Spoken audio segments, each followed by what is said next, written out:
MP board class 12th वाले सभी students का अब आ चुका है 3rd नंबर का सेट पेपर। प्यारे विद्यार्थियों, आप जानते हैं कि रुक जाना नहीं परीक्षा के लिए आपने फॉर्म डाला है अर्थशास्त्र विषय के लिए। अगर पास होना है तो प्यारे विद्यार्थियों पूरा पेपर आपको देखना रहेगा और ये तीसरे नंबर का सेट पेपर मैं आज चैनल पर अपलोड करने जा रहा हूँ। प्यारे विद्यार्थियों, प्रत्येक वीडियो में आपसे कहता हूँ कि मेरे द्वारा 100% मोस्ट इंपॉर्टेंट क्वेश्चन बताए जाते हैं और 100% प्रश्न परीक्षा में बनते हैं, ये तो आप जानते हैं।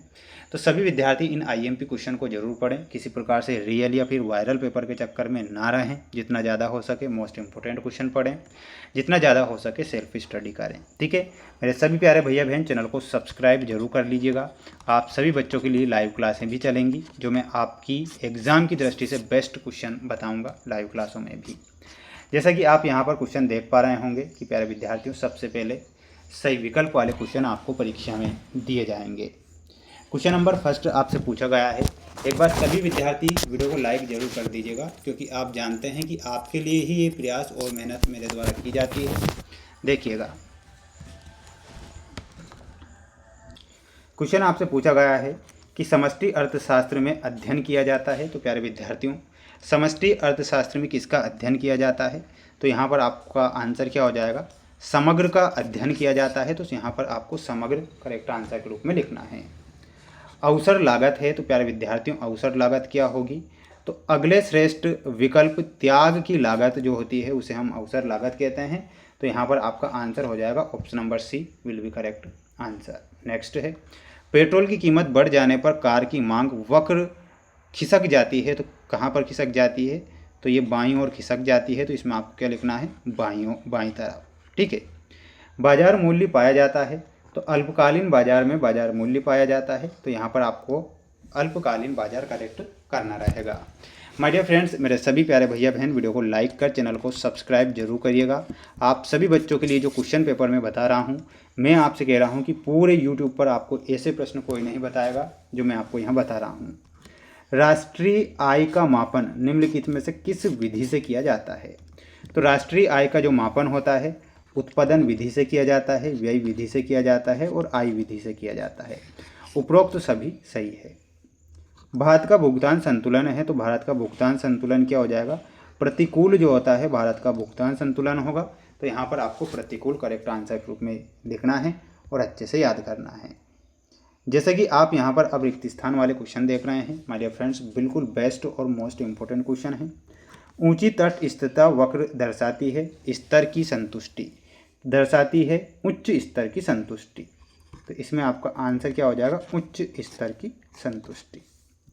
कार तथा पेट्रोल वस्तुएं हैं, तो ये कैसी वस्तुएं हैं? ये एक पूरक वस्तुएं हो जाएगी, कार तथा पेट्रोल। कृषि को क्षेत्र में शामिल किया गया है, तो प्यारे विद्यार्थियों कृषि जो है ये प्राथमिक क्षेत्र में शामिल है। तो यहाँ पर आपको क्या लिखना है? प्राथमिक क्षेत्र। राष्ट्रीय आय की गणना होती है, तो राष्ट्रीय आय की जो गणना होती है वो प्रतिवर्ष होती है। इसमें आपको क्या लिखना है? प्रतिवर्ष लिखना है। पैमाने के प्रतिफल का संबंध काल से होता है, तो वो होता है दीर्घकाल अवधि से होता है। तो इसमें आपको दीर्घकाल लिखना है। काल में मांग की शक्ति प्रभावशाली होती है, तो कौन से काल में होती है? और वह हो जाएगी अल्पकाल में। तो ये आपके रिक्त स्थान वाले क्वेश्चन हैं, फिल इन द ब्लैंक्स वाले क्वेश्चन। माय डियर फ्रेंड्स, रट लीजिएगा इन सभी प्रश्नों को, है ना, बिल्कुल बेस्ट और ऐसे क्वेश्चन जो परीक्षा में आपको दिए जाएंगे। और मैं आपसे कह रहा हूँ कि प्यारे विद्यार्थियों, जब तक आप इन क्वेश्चन को पढ़ेंगे बिल्कुल आपकी एग्जाम में आएंगे। सीमांत उत्पत्ति त्रास नियम एक सर्वव्यापी नियम है, तो ये आपको क्या लिखना है? सत्य लिखना है। मांग तथा पूर्ति की शक्तियाँ लंबी अवधि तक स्थायी समय की अवस्था में रहती है, ये आपको गलत लिखना है। काले धन ने देश में समांतर अर्थव्यवस्था को जन्म दिया है, ये सत्य है। भविष्य में ब्याज दर में वृद्धि बचतों को कम कर देती है, ये गलत हो जाएगा आपका। निर्यात प्रोत्साहन अभावी मांग की समस्या को हल कर सकता है, ये सत्य लिखना है। व्यापार संतुलन में दृश्य मदों को और अदृश्य मदों का समावेश किया जाता है, तो ये गलत हो जाएगा। अब आप इसका भी एक स्क्रीनशॉट यहाँ से ले लीजिएगा और बिल्कुल माय डियर फ्रेंड्स पढ़ते चलिएगा। मैं आपको प्रश्न बताता चल रहा हूँ और बिल्कुल पूरे यूट्यूब पर मैं आपसे कह रहा हूँ कि पूरे यूट्यूब पर आपको ऐसे कोई भी क्वेश्चन नहीं बताएगा। बेरोजगार मांग, तो बेरोजगार में आपका अनिवार्य वस्तुओं की मांग से मिलाना है, ऑप्शन नंबर बी। क्षमा शोधन गृह में आपका सही आंसर हो जाएगा ऑप्शन नंबर जी, रिजर्व बैंक। भारतीय रिजर्व बैंक ने काम प्रारंभ किया था, तो ये काम कब प्रारंभ करती है? 1935 में। आय तथा बचत दोनों परस्पर एक दूसरे से प्रत्यक्ष संबंध रखते हैं। भारत में बजट की स्वीकृति, तो इसमें ऑप्शन नंबर डी 31 मार्च।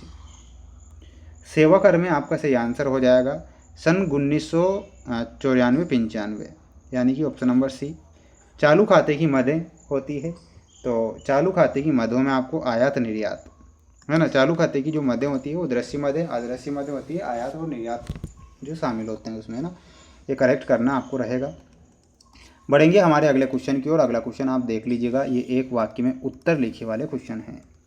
कौन सा वक्र उद्गम की ओर उन्नतोदर होता है? तो वो होता है तटस्थता वक्र। तो यहाँ पर आपको क्या लिखना है? तटस्थता वक्र। उत्पादन के साधनों की मांग किस प्रकार की होती है? तो वो व्युत्पन्न मांग होती है। तो यहाँ पर आंसर आपका क्या हो जाएगा? व्युत्पन्न मांग। हस्तांतरण आय किस लागत को कहा जाता है? तो इसमें आपको लिखना है अवसर लागत को। किसे कहा जाता है? अवसर लागत। श्रम बाजार में मजदूरी दर का निर्धारण कैसे होता है? तो श्रम की मांग व श्रम की पूर्ति से होता है। श्रम की मांग और श्रम की पूर्ति। बाजार मूल्य किसके चारों ओर घूमता है? तो बाजार मूल्य जो होता है सामान्य मूल्य के चारों ओर घूमता है। इसमें आपका आंसर क्या हो जाएगा? सामान्य मूल्य। भारतीय अर्थव्यवस्था में कौन से क्षेत्र का राष्ट्रीय आय में सर्वाधिक योगदान है? तो इसमें आपको लिखना रहेगा तृतीयक क्षेत्र में।